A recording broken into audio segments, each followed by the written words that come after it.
Assalamualaikum warahmatullahi wabarakatuh. Selamat pagi anak-anak. Bagaimana keadaannya? Sehat ya? Alhamdulillah. Semoga kita senantiasa diberikan kesehatan oleh Allah supaya kita bisa lancar dalam beraktivitas sehari-hari. Anak-anakku sekalian, pada kesempatan kali ini kita belajar tentang elemen fikih, yaitu mengenai kurban dan akikah. Setidaknya dengan mempelajari materi ini kita nanti bisa peduli dengan sesama lewat cara berkurban dan mensyukuri nikmat Allah dengan cara berakikah. Anak-anakku sekalian, sebelum kita mempelajari materi lebih lanjut, alangkah baiknya Bapak akan sampaikan perbedaan kurban dan akikah dari segi pengertian. Sebab diharapkan nanti setelah kita sama-sama memahami perbedaan pengertian antara kurban dan akikah, kita tidak rancu dalam memahami arti keduanya. Hal ini penting perlu Bapak sampaikan karena kurban dan akikah merupakan perintah syariat. Anak-anakku sekalian, untuk kurban itu merupakan perintah syariat sebagaimana tertulis dalam firman Allah surat Al-Kautsar ayat 1-3. A'udzu billahi minasyaitonir rajim. Bismillahirrahmanirrahim. Inna a'tainakal kautsar fasholli li rabbika wanhar. Inna syani'aka huwal abtar. Yang artinya sesungguhnya kami telah memberimu, wahai Nabi Muhammad, nikmat yang sangat banyak. Maka laksanakanlah sholat karena Tuhanmu dan berkurbanlah. Sesungguhnya orang yang membencimu, dialah yang akan terputus dari rahmat Allah. Dari surat Al-Kautsar tersebut digambarkan bahwasanya kurban merupakan perintah agama. Sedangkan pengertian kurban sendiri adalah penyembelihan hewan tertentu sebagai bentuk mendekatkan diri kepada Allah pada hari raya Idul Adha dan hari Tasyrik. Artinya penyembelihannya dilakukan pada hari raya Idul Adha dan hari Tasyrik. Sebagaimana tadi Bapak sebutkan, kurban fungsinya adalah mendekatkan diri kepada Allah yang nantinya hasil dari kurban bisa memupuk rasa kepedulian terhadap sesama dengan membagikan daging.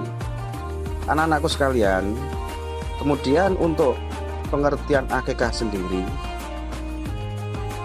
ialah penyembelihan hewan sebagai tanda rasa syukur atas kelahiran anak, yang mana biasanya dilakukan pada hari ke-7 setelah kelahiran.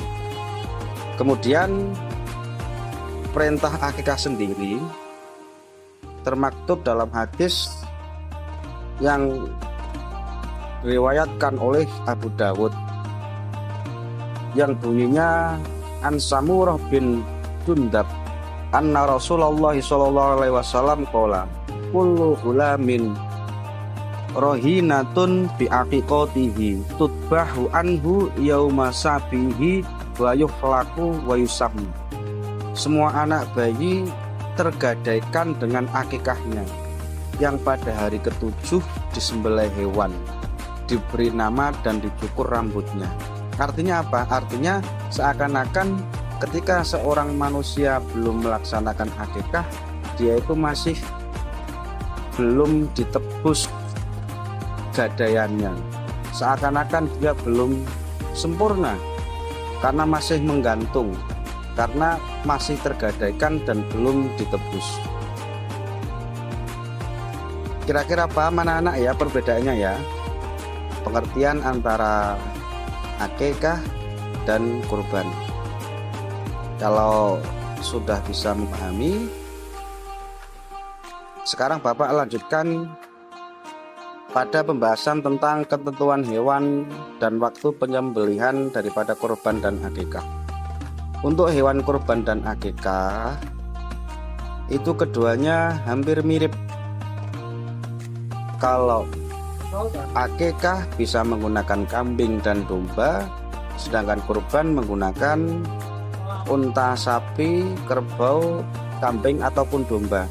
Yang mana usia minimal dari kambing adalah 1 tahun dan untuk sapi adalah 2 tahun. Nah, syarat-syarat hewan yang disembelih harus sehat, tidak cacat dan tidak terlalu kurus, sehingga nanti bisa bermanfaat bagi sesama dalam pembagian dagingnya. Kemudian perbedaan antara kurban dan akikah dalam waktu penyembelihan ialah kalau kurban dilaksanakan ketika hari raya Idul Adha atau tanggal 10 Dzulhijjah dan juga hari tasyrik.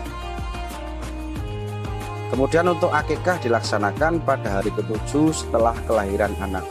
Jadi Bapak harapkan setelah anak-anak memahami perbedaan pengertian kurban dan akikah, nanti dalam bermasyarakat anak-anak bisa mempraktekkannya dengan baik sehingga tidak ada kekeliruan. Demikian materi yang bisa Bapak sampaikan pada pertemuan kali ini. Semoga anak-anak semuanya bisa memahami. Mungkin ada pertanyaan dari anak-anak semua? Kalau tidak ada, Bapak sudahi. Semoga pembelajaran kita kali ini bisa memberikan kemanfaatan. Amin Allahumma amin. Billahi taufiq wal hidayah wa ridha wal inayah. Wassalamualaikum warahmatullahi wabarakatuh.